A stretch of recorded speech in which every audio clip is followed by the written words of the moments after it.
दोन व्यक्ती आहेत. विजय पवारचं नाव आहे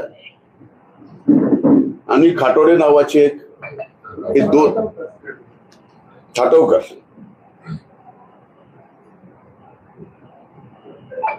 यामध्ये बऱ्याच अशा काही गोष्टी आहेत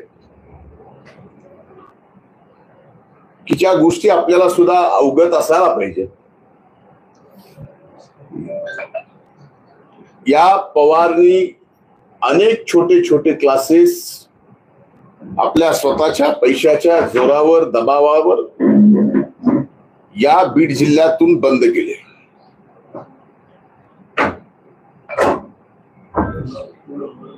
आणखीन काही माहिती आपल्याला देतोय. रात्री गुन्हा नोंद झाला. गुन्हा नोंद झाला त्या दिवशी 11 वाजता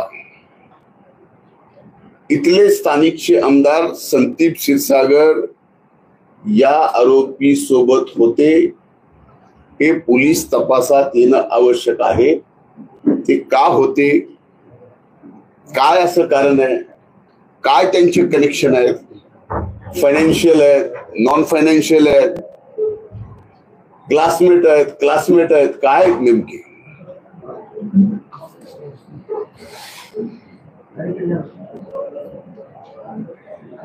खूप दिवसापासून या गोष्टीची चर्चा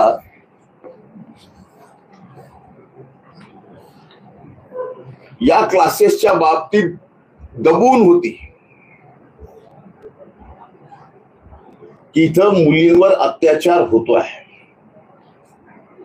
लैंगिक अत्याचार होतोय, अल्पवयीन मुलीवर लैंगिक अत्याचार होतोय.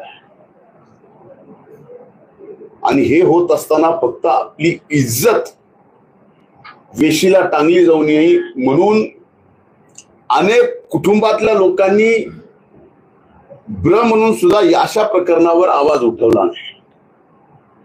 किंवा आजही असे प्रकरण त्यांच्याकडनं चालू झाले असतील. अशा अनेक भगिनी आमच्या असतील की ज्यांचा छळ यांनी केला, पण त्यांनी एक अक्षराने सुद्धा पुढे कुठं आले नाहीत. का तर आपली इज्जत बरी. शेवटी इज्जतीला सगळेजण घाबरतात.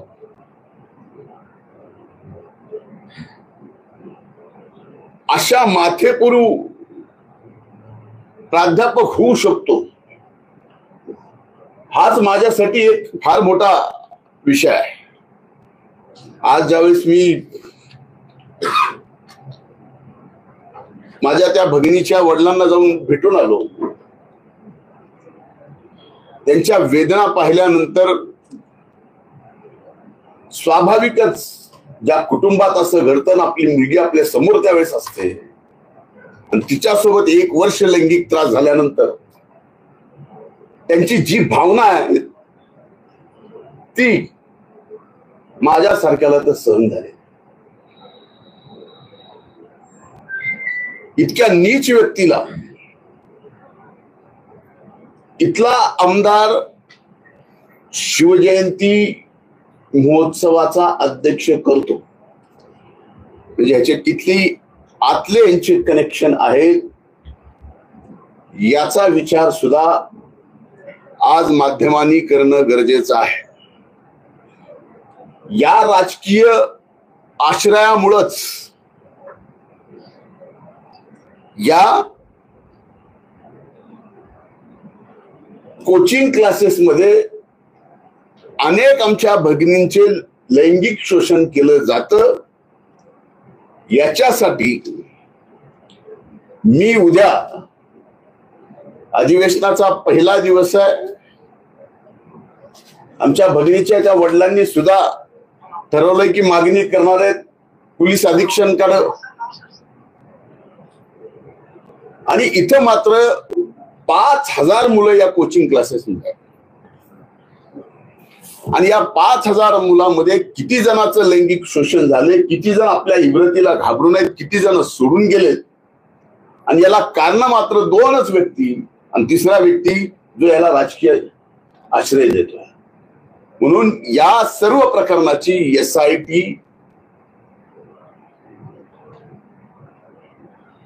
करणं गरजेचं आहे, जे खरं आहे ते बाहेर येणं गरजेचं आहे.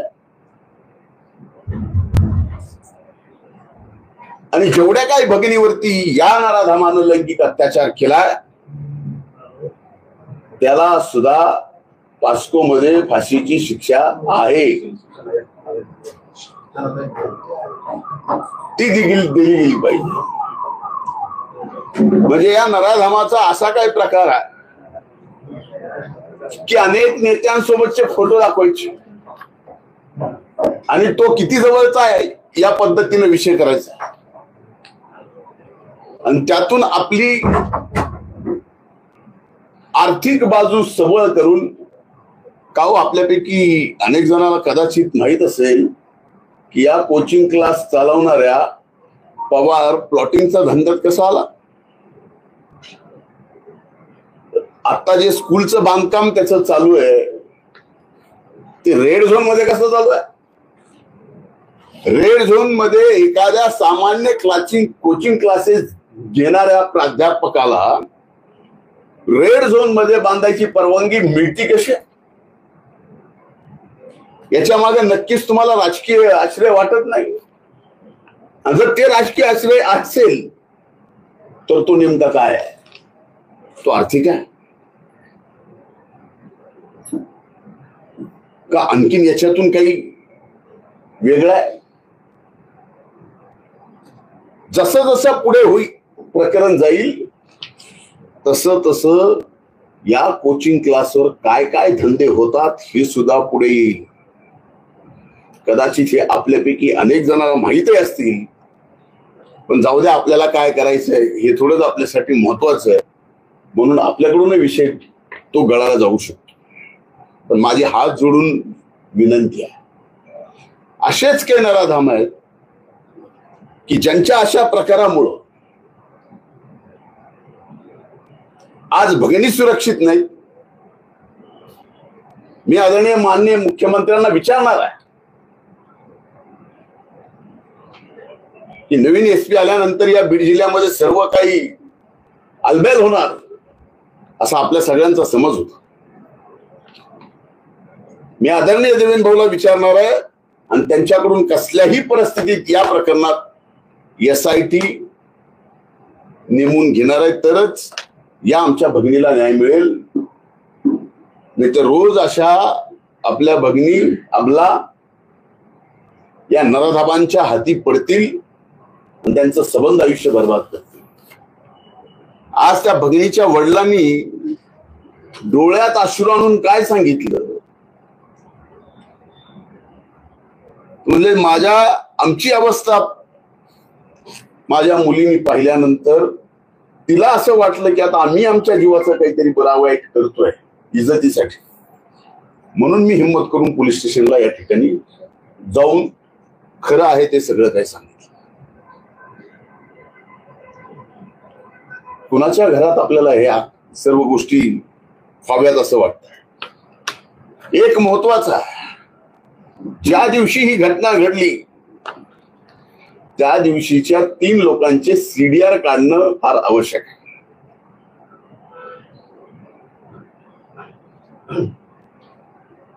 त्यात ज्याचा जो राजकीय आश्रय देतो तो आणि हे दोन्ही प्राध्यापक